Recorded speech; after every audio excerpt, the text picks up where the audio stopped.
Alright, funky noise coming from under my car right now. I checked both wheels for play up and down to check and see if maybe the ball joints were going out, but neither wheel has play up or down. But here's what this sounds like right now. This is me turning the wheel one way.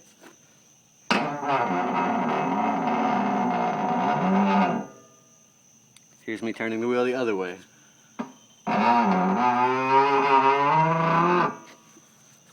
Both wheels are off the ground right now, and I'm turning the wheel with my hands and not the steering wheel.